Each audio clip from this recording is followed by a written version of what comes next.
It started. All right, welcome back to December 2nd, Tuesday, 2025, special city council meeting. Let the record show that all council members are here except Councilwoman Cobb, and she was trying to zoom back in.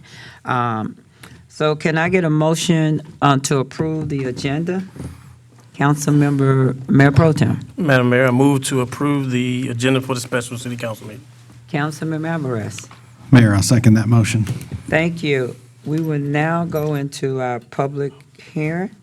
Madam Mayor, we items. need to take a vote Oh, on the all motion, in favor? please. Yes, all opposed, no.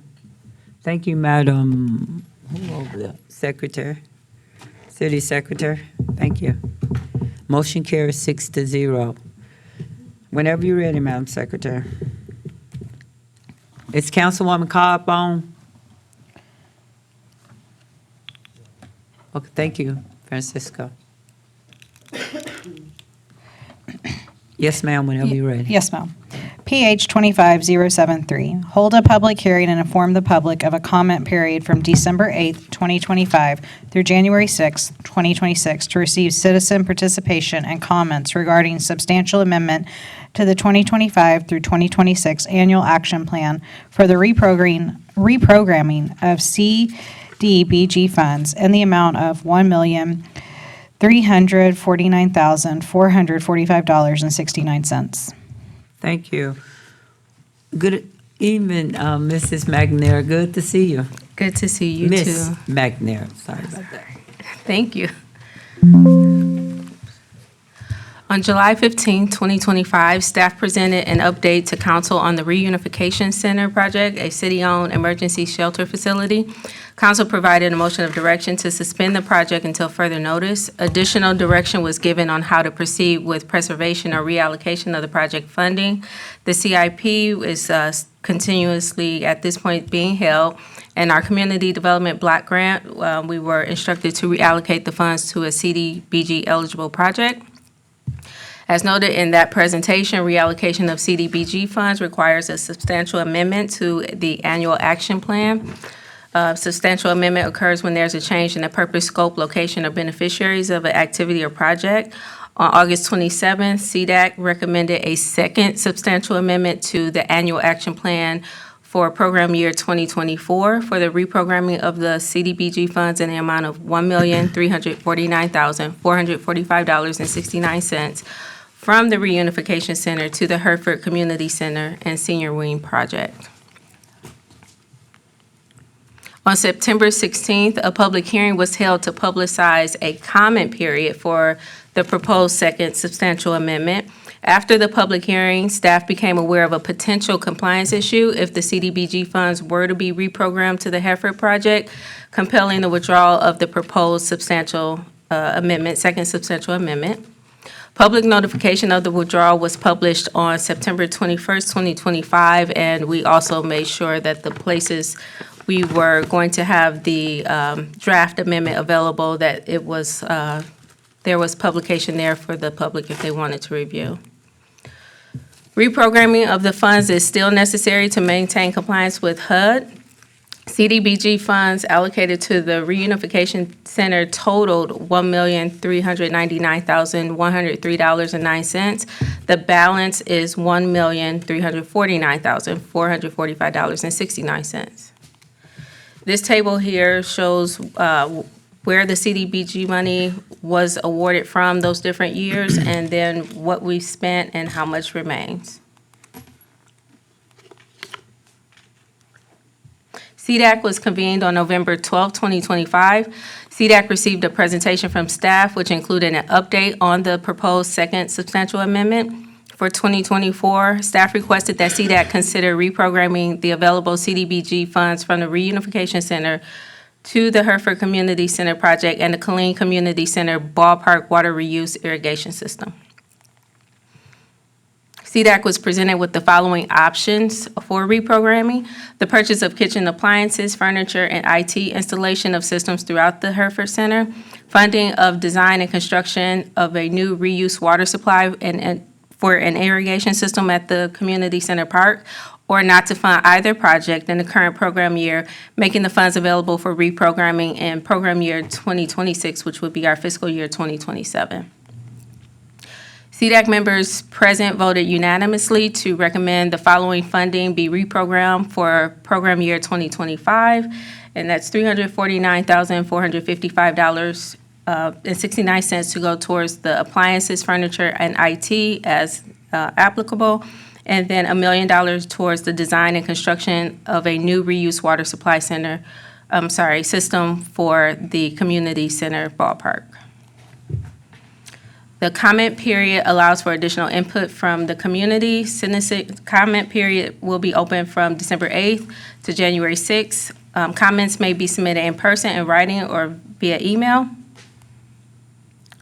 A copy of the substantial amendment draft will be made available here at City Hall with the city secretary, the Community Development Department, both public libraries, and the Lions Club Senior Center, as well as being available online. Our next steps are to hold a final public hearing on January 6, 2026, to receive additional citizen input. City Council will vote to approve or deny the substantial amendment. If approved, staff will submit the substantial amendment to HUD no later than January 16th. And additionally, staff will present an update to City Council on January 20th regarding the status of the Reunification Center project. And we are recommending the opening of the comment period to begin December 8, 2025, and close on January 6, 2026 for council action on the proposed reprogramming of block grant funds in the amount of $1,349,445.69. Thank you. There are no questions of you. We will now go into our public hearing on Melissa Brown.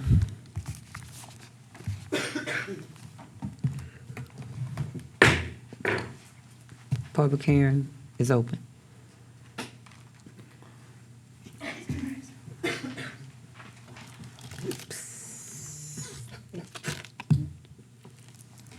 I recall being here at that meeting in September and telling y'all that that was not a good amendment to make or to submit, that you should have waited on it instead of trying to rush it through. I guess sometimes even if you don't like me, I do know what I'm talking about. There is no CIP for irrigation for Community Center Park. It's not part of the renovation plans for the Rosa Herford Community Center or the Bob Gilmore Center wing. This $1 million will not cover the full cost of irrigation, and according to the CAPER that's going to come up in the next item, the list has actually already been completed for all of the furniture and furnishings that are required for that building. And according to Open Records financial reports, it has all been already contracted. So I don't know where the extra $300,000 is coming from now for that. Why don't we go ahead and use this money for something that actually serves the purposes of the low-income people in the area? For example, we could use the money to renovate Station 1 for a homeless shelter, which could be a 2-story shelter. We could go back to the original intended purpose of it. You could combine that with the little over $1 million that you have just set aside in CIP funds. So you'd have almost $3 million to go ahead and renovate that building. You could put females on one floor, males on another floor. It would be a really great place for them, unless it puts them too close to you here at City Hall and you're afraid of that. The other option you could use with that money is to actually renovate Station 1 as an operable fire station. It would be able to operate with an ambulance and a small fire truck in this area, even though the fire department is able to get to everything within time. There is a high volume of calls because this is a highly densely populated area. In the past, the council has talked about the need for a place to store another location for at least an ambulance and an EMS team. This could solve those purposes, allow that building to be used for what it was intended to be used for, maintain some of that historic part of the historic downtown area, instead of selling it off to something else. See, there's a lot of different ways you can do this, but as it was noted, this isn't something that needs to be decided right now because you could make none of the changes that are proposed and just decide to do it next year and reallocate the funds when CDBG comes up. I don't see why there's this desire or this need to continuously put in these substantial amendments without looking through all of the options first. An irrigation system was not a pre-approved HUD project because it had never been submitted. If it was, it would have been on our CIP list. And I went back all the way to 2022. There was never any CIP for irrigation for the community center park going back to 2022 or this year in the Thank FY you. Your '26 time is CIP up. list. Mr. Leo Gukeisen. Good evening, sir. You have 3 minutes.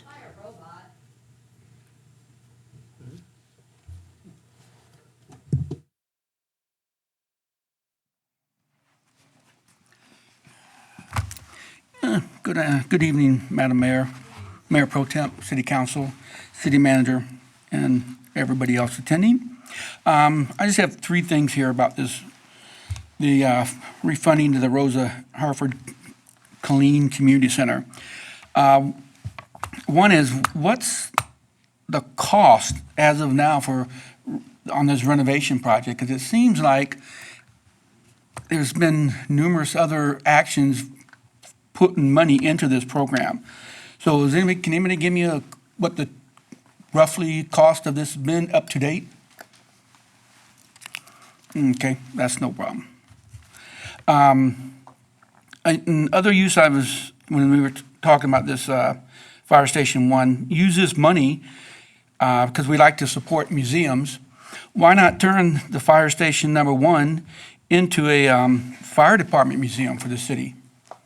We have the building, we can use these funds and maybe get some profit out of it instead of just, selling it off or leaving it as is, whatever y'all decide to do with it. But I think this money that keeps going into the Rosa Hereford Community Center, at times it looks like it's just throwing good money after bad. Because from what I remember, I think it would have been cheaper when this first started to just tear down the building and start from scratch. Now we're putting all this money in, we got other problems popping up with it. Is it really a good financial decision to keep putting money into this building that's someday may be working? We don't know. Thank you. Have a nice day. Thank you. Michael Fornino.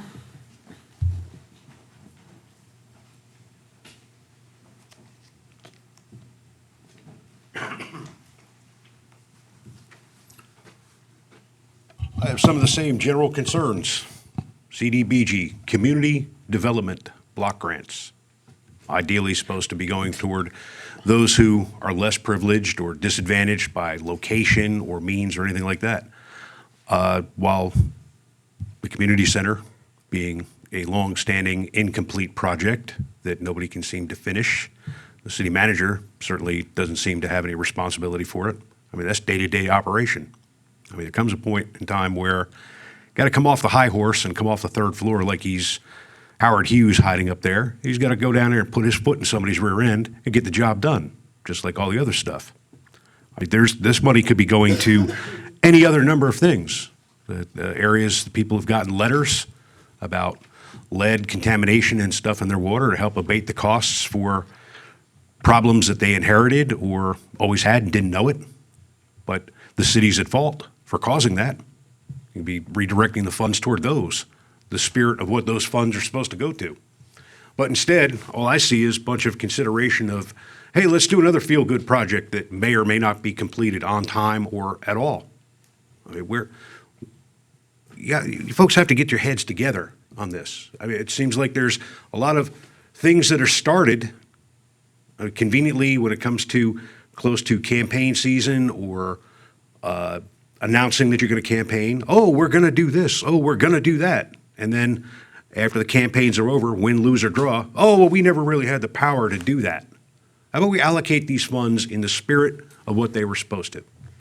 Instead of throwing money out a window with no real defined landing spot for these funds.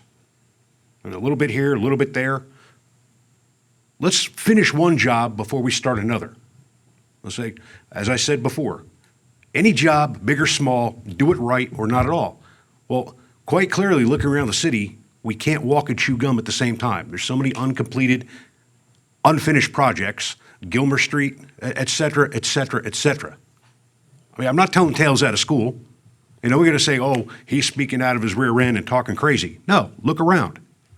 If we commit to one job, check it off. Do another job, check it off. Just let's focus on one thing, and at least in this case, the spirit of what the funds are supposed to. The community center has been closed for so long, but I dare say that there's people in town that have come and gone or have completely forgotten that it's even there or that it's a thing. It's an empty parking lot. The kids ride dirt bikes around it, do donuts on their quads. Hardly a useful means of taxpayer money. That's our money. That's my money. Spend it wisely. Thank you. Public hearing closed. Madam Secretary, next item. PH 25074. Hold a public hearing and inform the public of a comment period from December 8th through 22nd, 2025, to receive citizen participation and comments regarding the Consolidated Annual Performance and Evaluation Report for program year 2024 through 2025.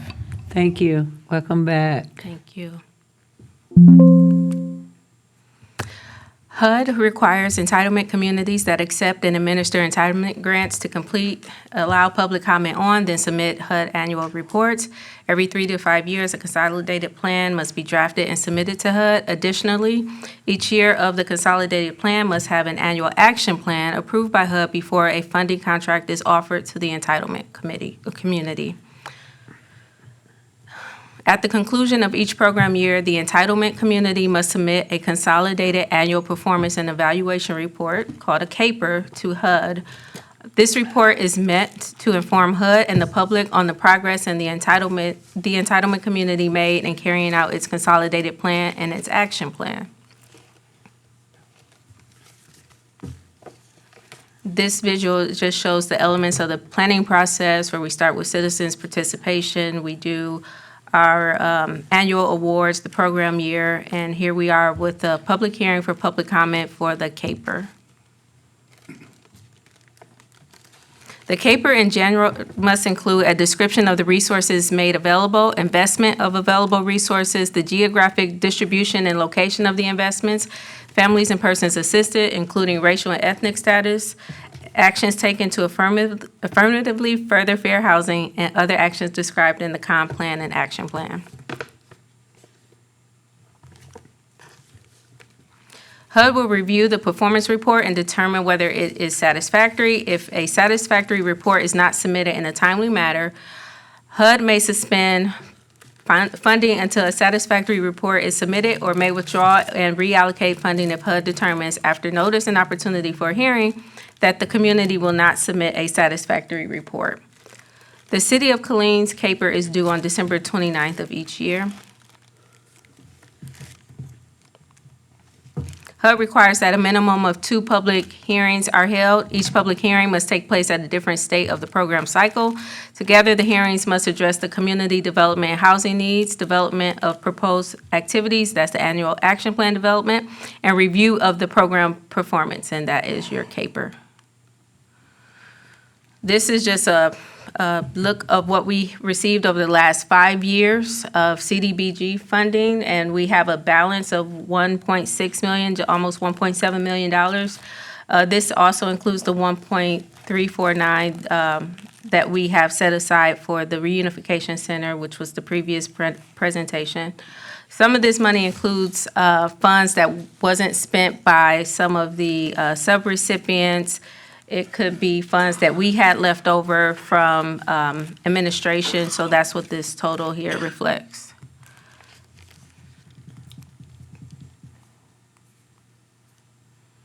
Our home balance is $1.6 million. These dollars here also include some CHOTO funding, which is 15% of our annual award. And because we haven't awarded that out, that will remain in the balance until we ask HUD to allow us to move that into our regular home entitlement. And it also includes any balances that hasn't been drawn. And I know you all remember we had 2 contracts, total $800,000, one for families in crisis and one for SITCOG for a tenant-based rental assistance program. So we still have that funding to draw. The citizen comment period allows for the input to the CAPER as it does with the substantial amendment. The comment period for the CAPER, according to our citizen participation plan, is not less than 15 days, so this will carry us from December 8th to December 22nd. And comments may be submitted in person, in writing, or email. And we will have this draft amendment at the same places. And that should not say substantial amendment, that should say CAPER at the top of that slide. But it will be in the same places as the substantial amendment. And next steps are at the conclusion of the comment period, staff will review and address public comments in the CAPER final draft. And then we will submit the CAPER to HUD on or before December 29th of 2025. And staff is recommending that we open the comment period for the CAPER beginning December 8th and running through December 22nd of 2025. Thank you, Ms. Thank you. McNair. Great job. You and your staff, great job. Thank you. Public hearing is open. Melissa Brown. Guess my words were not so much misinformation last time, were they, Kendrick? Oh, no. Gabrielle, I'll come back and tell you all this again, since you're not going to count it as part of the public responses, since you're not going to open that until the 8th of December. But 276% of our expected code enforcement care, that's how much we spent. So 2,941 abatements were paid out of CDBG funds. 5 buildings were demolished and 7 weren't gotten to because there wasn't enough time because of the, quote, lengthy process it takes to be able to get to demolition. I would love to know what CDBG funds went to the warming center. Only 9 families were helped out of TBRA, which was less than half of what was expected. What is the Clean Elementary School Connection Program? What CDBG money went to the Affordable Senior Housing by Destiny? And is it also open and leasing like it was projected to? What are we considering an excess match of $828,590? Where did we come up with almost $1 million of excess match on our CDBG? We helped 0 out of 5 non-homeless households and 0 out of 1 special needs households to get them into affordable housing. No households were supported through the construction of the new units that we've helped to pay for or given all of these tax breaks to. The city will be supporting KHA if it is reestablished or a regional housing authority is established. Well, first of all, State COG is a regional housing authority, but this raises a lot of questions about discussions that are already being had. To date, $1.5 million is being listed and attributed as being spent on the Bob Gilmore Center wing, only the Bob Gilmore Center wing, using from funds ranging back from 2018 to 2022, which is about $500,000 a year since we didn't start paying for that until 2022. Only $5,000 a year goes to the homeless outreach team. I want you to think about what the survey says. $101,207 spent on the reunification center in FY '24 and '25. A reunification center we don't have, that we're not planning to have now. So how are we still considering that the reunification center? And how did it allegedly help 630 people at a reunification center that does not exist? There was 1 social worker paid out of that money and a management information system. We also pay over $100,000 a year to code enforcement officers out of CDBG. Apparently that explains why you want them to be able to come in and take cars from citizens, from anybody, because that's what we're paying for. So we're gonna pay for that out of CDBG, the money that's supposed to help people. We're using that to be able to go in and find people, or tear down their buildings, or take their cars away. Good job. Michael Funino.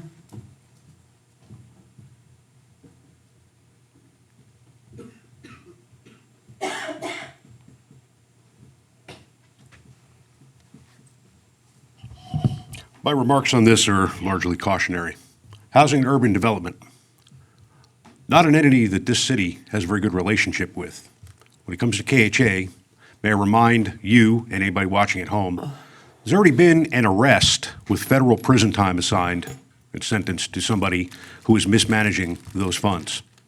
And anybody who thinks that that's the only arrest and that's as far as it's going to go, they got rocks in their head. There's going to be more fallout, guaranteed. I mean, I think the feds are probably waiting until after the holidays out of the niceties, but I think that there's going to be a lot more. So given that history, I would say that, especially when you're asking for public participation on this item and the previous, all remarks for, against, indifferent need to be read aloud out here, given the fact that there's already been a violation of trust, blatantly so, that amounted to federal prosecution. This nonsense game on this and many other instances where, oh, well, we've heard from other people. If they don't have the spine, or if they even exist at all, how about you read their names and their comments into the record, especially if they influence your decision? So if somebody has something to say, everybody needs to know about it. It's not something you just tuck in here and say, oh, well, I heard from somebody. How do I even know that somebody existed? If it's influencing policy, all right, I make the effort to come in here, make comments, cogently, researched, intelligently. I haven't called every name in the book up here except wrong. You may agree or disagree with me, but that doesn't mean I'm wrong or right. I present very cogent, very laid out facts is where I'm coming from. But given the already damaged reputation with HUD, on this item especially, any public comment, take the time. If somebody has something reasonable to say, for or against, not saying take a position, but if it's something that's going to influence any individual decision or yours as a body, read it into the record. Let us know who they are. That's true citizen participation. This, oh, well, I had a friend tell me while I was at HEB, or that doesn't count. Not with the same weight that it does here. If people take the time out of their day, put their names, their reputations, their words here at this lectern, it ought to be taken into consideration on a formal basis, especially with the past history of HUD. Be reasonable, be responsible, and watch your step, especially when it comes to HUD.